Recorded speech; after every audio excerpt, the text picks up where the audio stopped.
Sure. Hopefully I can say something interesting. I know you will. Okay, thank you, Richard, for joining me today. It's great to see you. I know you're in the Gaspé right now, if I'm not mistaken, right? You're in Quebec. That's right. That's right. Yeah, so a different perspective on perhaps COVID. And thank you for agreeing to chat with me today about your introduction to the collection, the Sick of the System collection. And the first question I have for you, and we can have get into it in more detail. But the first question simply is, why did you write the introduction the way you wrote it? What were you trying to get across to the reader? What was the main issue, and why did you write it? Well, I guess, I mean, one of the, because I'm involved, as we talked on the editorial board of Between the Lines. Yes. You know, when Amanda suggested the book, I thought that's a very good idea in this situation where, you know, we couldn't.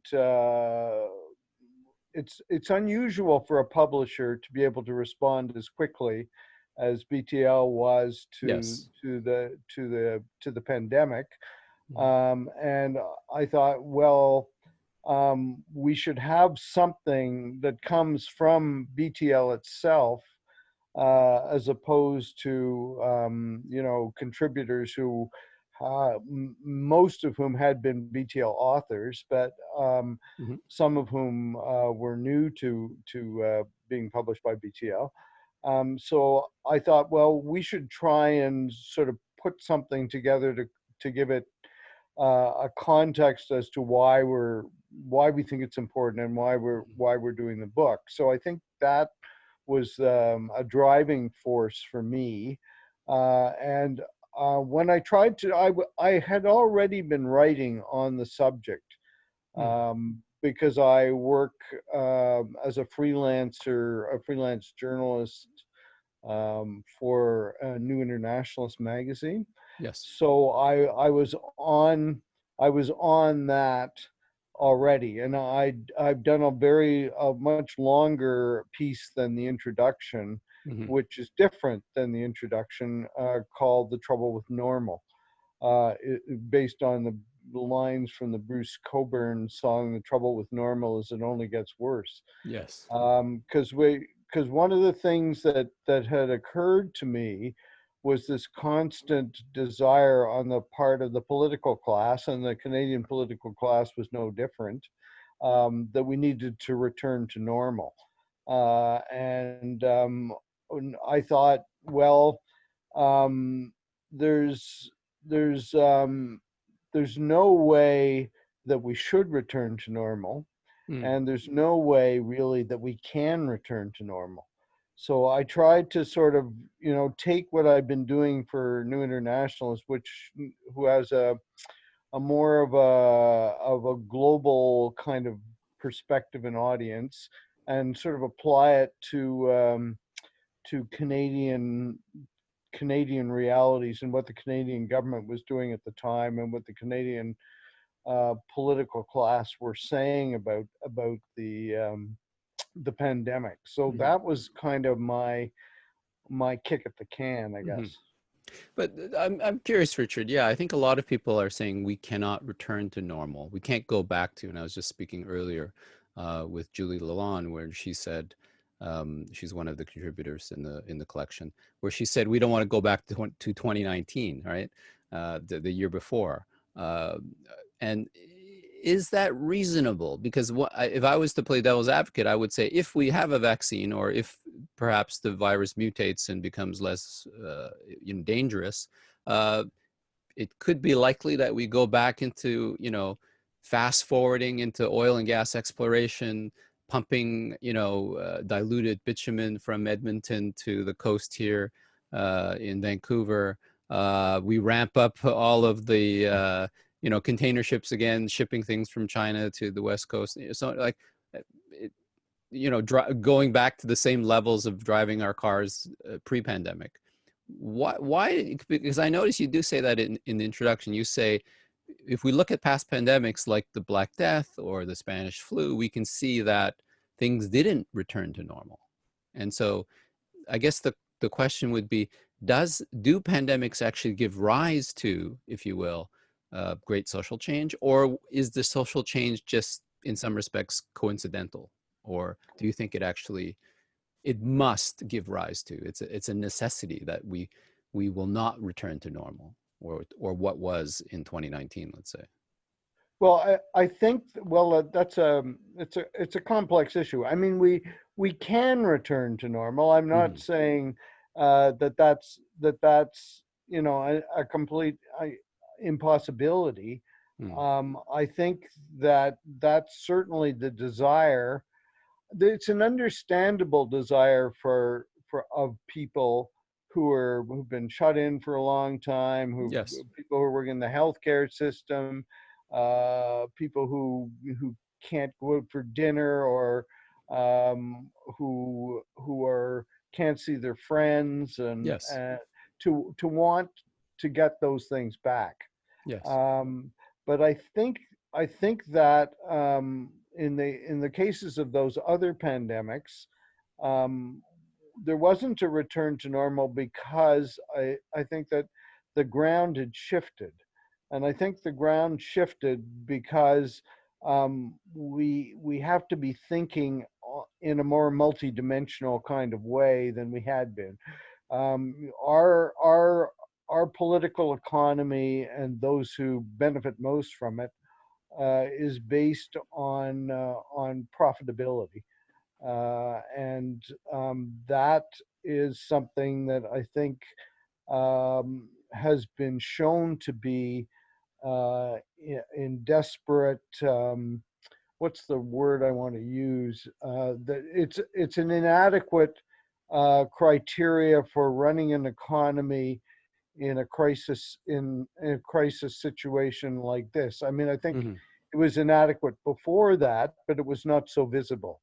Now with the Hmm. pandemic, it's quite visible that things like healthcare, and the well-being of others, and solidarity between peoples, uh, should have a centrality if we're going to deal with this kind of crisis. Hmm. And I think that the other thing that I think is that this crisis is connected to a whole series of other crises that are coming down the road, which could be the pandemic, more the same pandemic, or different pandemics, which I think I make the point in the piece, are connected in many ways to globalization, and the kinds of corporate-driven globalization that we have become wedded to.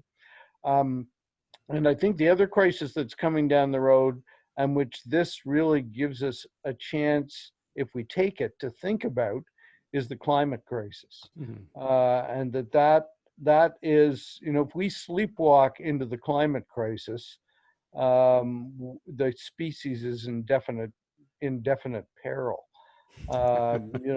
And so I think that um, this is an opportunity for us to start rethinking Hmm. where we're going. But Uh, Richard, what makes you think rethinking will actually lead to degrowth of a carbon capitalism, as you call it in your introduction? Why would we necessarily link the pandemic to the climate crisis? If you know what I'm getting at, yes, people see that they want to get back to normal because they want to reclaim their lives, and they want to go back to their jobs, and they want their kids to go to school. But why would that necessarily bring about, if you will, systemic change, or a different world post-pandemic? It would seem like there's quite a lot of pent up desire for things to actually return to exactly what it was before.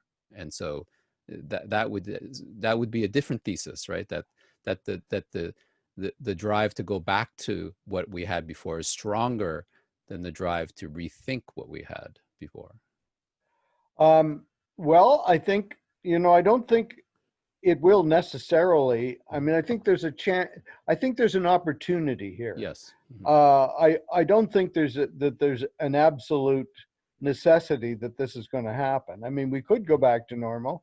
We could sleepwalk into the climate crisis. We Hmm. could, refuse to recognize that globalization is going to bring some very the kind of corporate globalization that we have is going to bring some very negative health possibilities down the pipeline, and that Hmm. we could refuse to rejig our economic and social life so that we're more able to deal with those things. Hmm. I mean, we that's some possibility. Maybe that's even a likelihood. Yes. But what I'm saying is that there's a possibility now, and I think I'm not the only one. I mean, many people have said this. Hmm. What's her name? The young woman who's the climate change activist from Oh, Sweden, Greta Thunberg. Greta Thunberg. Yeah. She makes the point, and I think it's that we we may not have done it adequately, but Hmm. we have shown that the human species is is capable of taking something like this seriously on a global basis. And so people all over the world are, not everyone, but lots of people are wearing masks Hmm.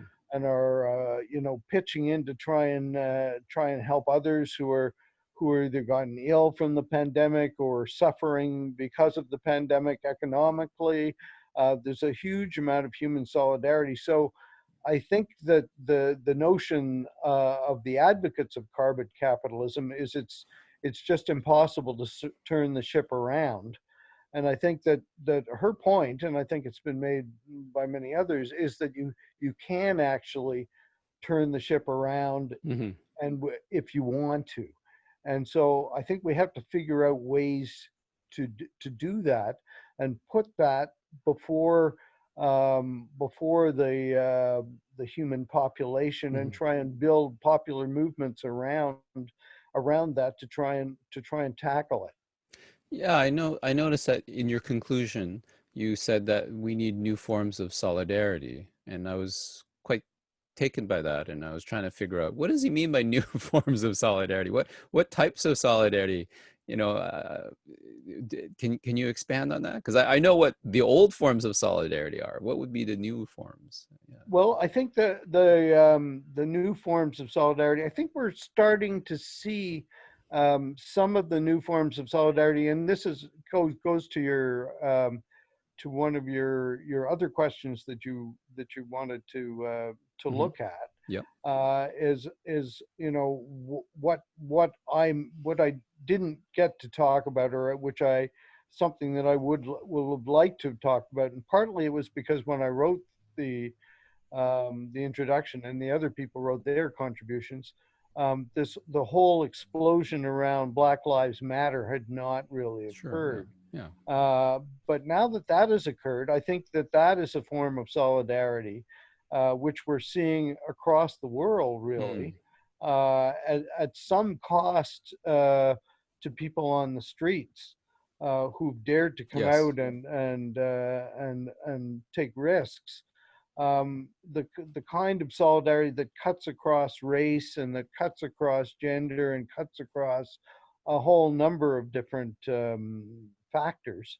Mm. So I think that's the kind of solidarity which needs to be expanded and built around into a critique not only of a kind of the kind of racial capitalism we have, Mm. but which is also needs to be connected to the fact that it's also a carbon capitalism, which is endangering us, and will endanger, I think, us in an unequal way. I mean, I think that the people who are going to be most on the line immediately for in the kind of carbon capitalism are the same people who are most in line with dealing with the authorities and police brutality and a whole other range of things. So I think that's the kind of area. I think it's not a very definite Mm. answer, but it's a kind of solidarity which I think needs to be built. And I think one of the things that's happened, I don't know what your experience of it has been, Hmm. But my experience so far of the pandemic has been, a lot of stranger to stranger solidarity. It's not like Yes. just small groups of people who've known each other or have shared experiences, Mhm. but there's a lot of stranger to stranger solidarity, and I think that is a very promising sign. Yeah, I think you're right. The way people, when there's a blackout, for instance, when the power goes out, people might band together and neighbor, usually neighbor to neighbor, because that's who's closest to you. But I think I see what you're saying. Even there's the solidarity that you see just happening when you go to the supermarket or something like that, when you're standing in line and That's right. you're, There's you're an everyday solidarity, yeah. and there's also, and you see this in the whole response to the, to the brutal murder of Floyd in Hmm. Minneapolis. That that video, that 9 minutes or whatever it was video that Yes. went all over the world, Yes. that really twigged a lot of people to kind of say, hey, what's this all about? What are the authorities doing here? What's the brutality here? Why does that brutality exist? And I think that has, in a similar way, in some senses, I'm not saying there's a one-on-one Hmm. relationship between the two things, but in a similar way to the pandemic, where people are saying, "Gee, how come we weren't ready for this? How come our healthcare systems have been so reduced and cut back that Hmm. we were not able to respond to it." So I think there's a more profound questioning of authority and the priorities of authority, whether it's economic authority or political Hmm. authority, than we have previously felt. Now, this is not a certainty. This is a possibility, and I think that it's the kind of possibility that we've got to put some energy behind. Well, I like your sentiment. I like your aspirational thoughts about the possibility of another world as possible, and of this new solidarity. Absolutely. I think it yeah. Although I guess again I'm sometimes just not a cynic, but I'm just sometimes maybe a skeptic. I wonder because I think about, for instance, George Floyd, but I also think about the response to the killing of Michael Brown, right, in Ferguson. That was also a police killing, and others before that. Trayvon Martin, for instance, killed by basically a neighborhood vigilante. And there was quite a lot of uproar around those killings as well. But somehow things did return to, you see what I'm getting? I do believe things did go back to normal, and those movements did kind of peter out. Not that I'm trying to be a cynic, but I'm just trying to think what actually is this new possibility of new solidarity. I'm trying to think about what it looks like in the street. Yes, there is the types of, if you will, street battles and street protests that we saw, like all the way back from battle for Seattle and things like that, and the different kind of G6 or G8 or the G20 summits where people fight back. But again, it would seem like the system always recontains those eruptions or those resistances. Um, and yet, I think you are saying maybe with this global pandemic, which is very similar to the Spanish flu or the Black Death, that things won't necessarily. I think what I hear you saying, it's more likely that because of the scale of the crisis, things will not go back, which is different than, say, previous um, movements of solidarity. Yeah, I think it's true. I think more people are being touched yeah. by this combination of these two crises that we're now looking at: the crisis of the legitimacy of authority, Mhm. and the police, and the crisis of the pandemic and the failure of the healthcare systems and the political class to deal with them. I think more people Mhm. are touched by these phenomenon than have previously been touched by the other Yeah, things that you mentioned. yeah. So I think, you know, you're seeing now in the streets, in many, not just in the United States, although it's very visible in the United States, in this attempt to occupy Portland. You know, there's a real Sure. attempt um, by people to question the legitimacy of authority, whether it's Italy or Serbia Hmm. or Khartoum, or, you know, there's a widespread, or Hong Kong. There's a widespread to these movements, and Hmm.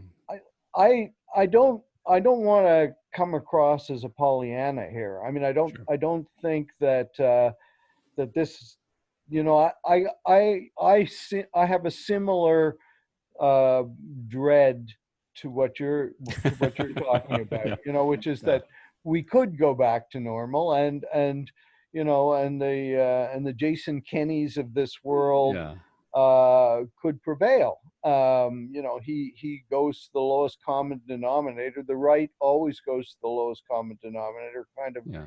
uh, a gut self-interest and scapegoating kind of politics.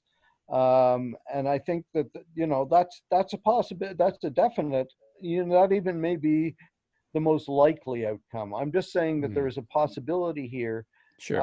to be doing something different. And most of my friends basically think that, you know, because I raised the fact that while I'm not optimistic, I am hopeful. If that's a possible distinction. And most of my friends think, you know, well, you're a bit of a wacko for thinking that. Well, I think I share your sentiment. I do think there is a keyhole or a sliver of an opportunity. Whether we can thread that, needle or not, we can't foresee the future. So yes, I agree with Right. you. So Richard, one last question. What would you have written differently? What would you have included? I think you mentioned, you wrote this in April, basically, and now we're in July, almost August. And you mentioned Black Lives Matter. That's one thing that's changed in the interim since you wrote it. If you were to start writing it again today or tomorrow, what would you change? What would you add? What would you take out? Anything that you Well, I would think, update? yeah, I think probably, I'm not sure, to be honest. I mean, Hmm. I think probably I wouldn't, given the purpose of the thing, which was an introduction, Hmm. I wouldn't have changed a great deal of it. Hmm. I think I might have concentrated a bit more on trying to connect. There's been a lot that's come out from the scientific side about looking at the way the biosphere has been Ah, um, yes. abused in ways in which allowed Yeah, the pandemic to take off more rapidly sure. than previous kind, like than SARS or some of the other uh, Hmm. more easily contained pandemics. I think that I might talk a bit more about that, and the fact that a lot of the other species around in the world we've human beings have basically undermined the habitat of many species, including a lot of the species that are now um, being said to be potentially the origins of the pandemic. So I might have dealt a little more with that, and because I wasn't as familiar with that as some of the literature that's coming out now. You Hmm.